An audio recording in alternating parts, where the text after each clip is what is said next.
ଉତ୍କଳ ସମ୍ମିଳନୀର ଗଠନର କେତେକ ପ୍ରଶ୍ନ ଉତ୍ତର ସମସ୍ତ ପରୀକ୍ଷା ପାଇଁ ଉପଯୋଗୀ ପାର୍ଟ 2। ପିଲାମାନେ ଆମ ଚ୍ୟାନେଲରେ ନୂଆ ଥିଲେ ଚ୍ୟାନେଲକୁ ସବସ୍କ୍ରାଇବ୍ କରି ନିଅନ୍ତୁ। ଚାଲନ୍ତୁ ଆରମ୍ଭ କରିବା ଆଜିକାର ପ୍ରଶ୍ନ ଉତ୍ତର। ଆଜିକାର ପ୍ରଥମ ପ୍ରଶ୍ନ, ଉତ୍କଳ ସମ୍ମିଳନୀର ପ୍ରମୁଖ ଲକ୍ଷ୍ୟ କ'ଣ ଥିଲା? ଏହାର ଉତ୍ତର, ବିଚ୍ଛିନ୍ନ ଓଡ଼ିଆ ଭାଷୀ ଅଞ୍ଚଳଗୁଡ଼ିକୁ ଏକତ୍ର କରି ଏକ ସ୍ୱତନ୍ତ୍ର ଉତ୍କଳ ପ୍ରଦେଶ ଗଠନ କରିବା ଉତ୍କଳ ସମ୍ମିଳନୀର ପ୍ରମୁଖ ଲକ୍ଷ୍ୟ ଥିଲା। ପରବର୍ତ୍ତୀ ପ୍ରଶ୍ନ, ଉତ୍କଳ ସମ୍ମିଳନୀ କାହାର ନେତୃତ୍ୱରେ ଓଡ଼ିଆ ଆନ୍ଦୋଳନକୁ ସକ୍ରିୟ କରିଥିଲା? ଏହାର ଉତ୍ତର, ମଧୁସୂଦନ ଦାସଙ୍କ ନେତୃତ୍ୱରେ। ପିଲାମାନେ ଓଡ଼ିଶାର ସ୍ୱତନ୍ତ୍ର ପ୍ରଦେଶ ଗଠନ ଇତିହାସରେ ମଧୁସୂଦନ ଦାସଙ୍କ ଭୂମିକା ସବୁଠାରୁ ଗୁରୁତ୍ୱପୂର୍ଣ୍ଣ ଥିଲା। ସେ ସମଗ୍ର ଓଡ଼ିଆ ଜାତିକୁ ଏକାଠି କରିବା ପାଇଁ 1903 ମସିହାରେ ଉତ୍କଳ ସମ୍ମିଳନୀ ପ୍ରତିଷ୍ଠା କରିଥିଲେ।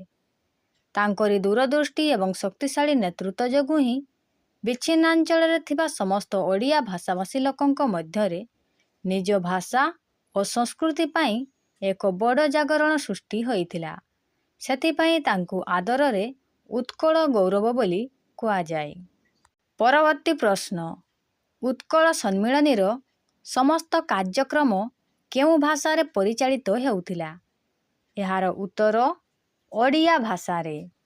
ପିଲାମାନେ ଉତ୍କଳ ସମ୍ମିଳନୀର ମୁଖ୍ୟ ଲକ୍ଷ୍ୟ ହିଁ ଥିଲା ଓଡ଼ିଆ ଭାଷା ଓ ଓଡ଼ିଆ ଜାତିର ସୁରକ୍ଷା କରିବା।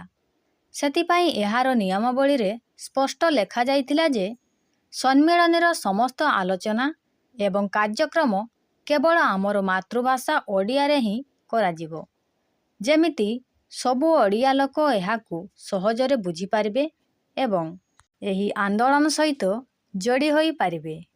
ପରବର୍ତ୍ତୀ ପ୍ରଶ୍ନ, କୋଲକାତାର ଅମୃତବଜାର ପତ୍ରିକାର ସମ୍ପାଦକ କିଏ ଥିଲେ? ଏହାର ଉତ୍ତର, ମୋତିଲାଲ ଘୋଷ।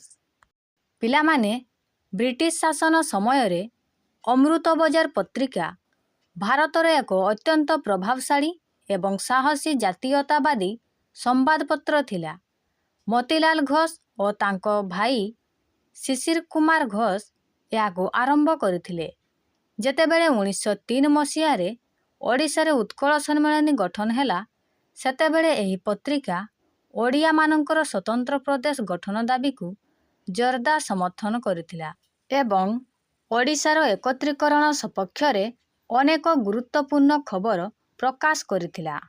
ପରବର୍ତ୍ତୀ ପ୍ରଶ୍ନ, ଉତ୍କଳ ସମ୍ମିଳନୀର ପ୍ରଥମ ଅଧିବେଶନରେ କେଉଁ ବିଷୟରେ ପ୍ରସ୍ତାବ ଗୃହୀତ ହୋଇଥିଲା? ଏହାର ଉତ୍ତର, ଓଡ଼ିଶାର କଳା ଓ ସାହିତ୍ୟର ଉନ୍ନତି ସମ୍ପର୍କରେ ପ୍ରସ୍ତାବ ଗୃହୀତ ହୋଇଥିଲା।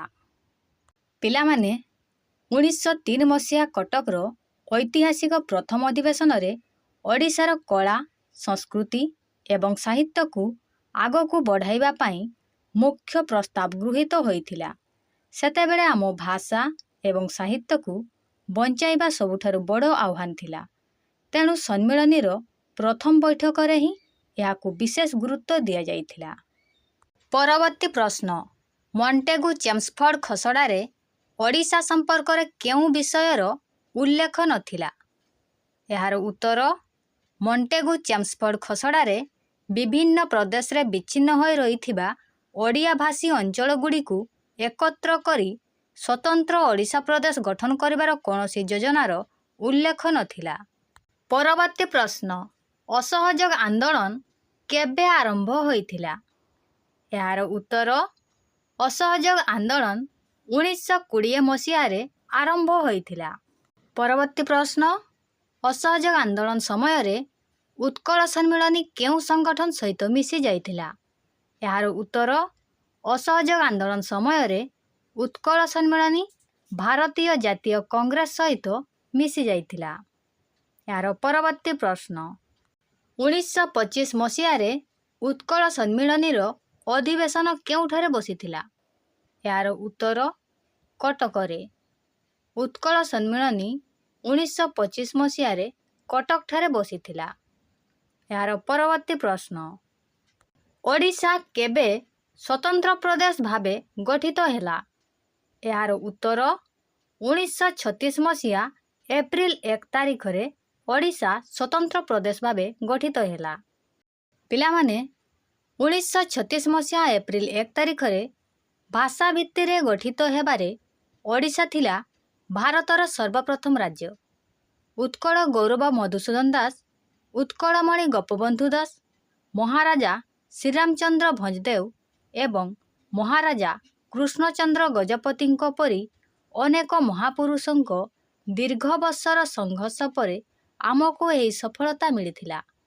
ଏହି ଐତିହାସିକ ଦିନକୁ ମନେ ରଖିବା ପାଇଁ ଆମେ ପ୍ରତିବର୍ଷ ଏପ୍ରିଲ 1 ତାରିଖକୁ ଉତ୍କଳ ଦିବସ ବା ଓଡ଼ିଶା ଦିବସ ଭାବେ ବହୁତ ଧୁମଧାମରେ ପାଳନ କରିଥାଉ। ଏହାର ପରବର୍ତ୍ତୀ ପ୍ରଶ୍ନ, ମଧୁବାବୁ କେବେ ପ୍ରାଣତ୍ୟାଗ କରିଥିଲେ? ଏହାର ଉତ୍ତର 1934 ମସିହା ଫେବୃଆରୀ 4 ତାରିଖରେ ମଧୁବାବୁ ପ୍ରାଣତ୍ୟାଗ କରିଥିଲେ। ଏହାର ପରବର୍ତ୍ତୀ ପ୍ରଶ୍ନ, ଉତ୍କଳ ସମ୍ମିଳନୀର ଶେଷ ବୈଠକ କେବେ ଓ କେଉଁଠାରେ ବସିଥିଲା?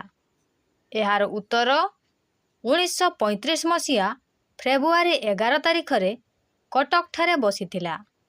ଉତ୍କଳ ସମ୍ମିଳନୀର ଶେଷ ବୈଠକ।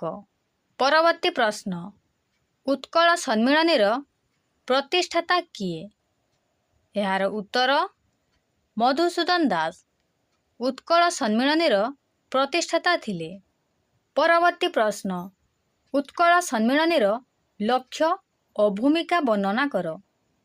ଏହାର ଉତ୍ତର, ଉତ୍କଳ ସମ୍ମିଳନୀର ମୁଖ୍ୟ ଲକ୍ଷ୍ୟ ଥିଲା ବିଭିନ୍ନ ପ୍ରଦେଶରେ ବିଚ୍ଛିନ୍ନ ହୋଇ ରହିଥିବା ଓଡ଼ିଆ ଭାଷୀ ଅଞ୍ଚଳଗୁଡ଼ିକୁ ଏକତ୍ର କରି ଏକ ସ୍ୱତନ୍ତ୍ର ଉତ୍କଳ ପ୍ରଦେଶ ଗଠନ କରିବା। ମଧୁସୂଦନ ଦାସଙ୍କ ନେତୃତ୍ୱରେ ଏହି ସଂଗଠନ ଓଡ଼ିଆ ଆନ୍ଦୋଳନକୁ ସକ୍ରିୟ କରିଥିଲା। ବିଭିନ୍ନ ସ୍ଥାନରେ ଅଧିବେଶନ କରାଯାଇ ଓଡ଼ିଆମାନଙ୍କୁ ଏକଜୁଟ କରାଯାଇଥିଲା। ବିଭିନ୍ନ କମିଟି ଓ ବ୍ରିଟିଶ ସରକାରଙ୍କ ନିକଟରେ ଦାବିପତ୍ର ଓ ସ୍ମାରକପତ୍ର ଦିଆଯାଇଥିଲା। ଶେଷରେ 1936 ମସିହା ଏପ୍ରିଲ 1 ତାରିଖରେ ସ୍ୱତନ୍ତ୍ର ଓଡ଼ିଶା ପ୍ରଦେଶ ଗଠନ ହେବାରେ ଉତ୍କଳ ସମ୍ମିଳନୀର ଭୂମିକା ଅତ୍ୟନ୍ତ ଗୁରୁତ୍ୱପୂର୍ଣ୍ଣ ଥିଲା। ପରବର୍ତ୍ତୀ ପ୍ରଶ୍ନ, ମଧୁସୂଦନ ଦାସଙ୍କ ଉତ୍କଳ ସମ୍ମିଳନୀ ପ୍ରତି ଅବଦାନ ବର୍ଣ୍ଣନା କର। ଏହାର ଉତ୍ତର, ମଧୁସୂଦନ ଦାସ ଉତ୍କଳ ସମ୍ମିଳନୀର ପ୍ରତିଷ୍ଠାତା ଓ ପ୍ରମୁଖ ନେତା ଥିଲେ। ସେ ଓଡ଼ିଆ ଭାଷୀ ଅଞ୍ଚଳଗୁଡ଼ିକର ଏକତ୍ରୀକରଣ ପାଇଁ ସମସ୍ତ ଉତ୍କଳବାସୀଙ୍କୁ ଏକଜୁଟ ହେବାକୁ ଆହ୍ୱାନ ଦେଇଥିଲେ। ବିଭିନ୍ନ ଅଧିବେଶନରେ ସେ ଓଡ଼ିଶାର ସ୍ୱତନ୍ତ୍ର ପ୍ରଦେଶ ଗଠନ ପାଇଁ ଦାବି ଉଠାଇଥିଲେ। ସରକାରଙ୍କର ବିଭିନ୍ନ କମିଟି ନିକଟରେ ଦାବିପତ୍ର ଦେବାରେ ମଧ୍ୟ ସେ ଭୂମିକା ନେଇଥିଲେ। ତାଙ୍କର ନେତୃତ୍ୱ ଓ ତ୍ୟାଗ ଓଡ଼ିଆ ଜାତିର ଏକତା ଓ ସ୍ୱତନ୍ତ୍ର ପ୍ରଦେଶ ଗଠନ ଆନ୍ଦୋଳନକୁ ଶକ୍ତିଶାଳୀ କରିଥିଲା।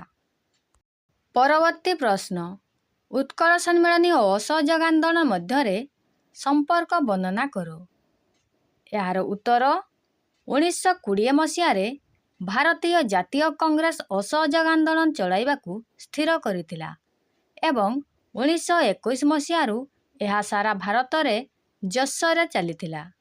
କଂଗ୍ରେସର କିଛି ନେତା ଭାବିଥିଲେ ଯେ ଅସହଯୋଗ ଆନ୍ଦୋଳନ ମାଧ୍ୟମରେ ଉତ୍କଳ ସମ୍ମିଳନୀର ମୂଳ ଲକ୍ଷ୍ୟ ଅର୍ଥାତ୍ ବିଚ୍ଛିନ୍ନ ଓଡ଼ିଆ ଭାଷୀ ଅଞ୍ଚଳଗୁଡ଼ିକର ମିଶ୍ରଣ ଓ ସ୍ୱତନ୍ତ୍ର ଉତ୍କଳ ପ୍ରଦେଶ ଗଠନ ସମ୍ଭବ ହୋଇପାରିବ।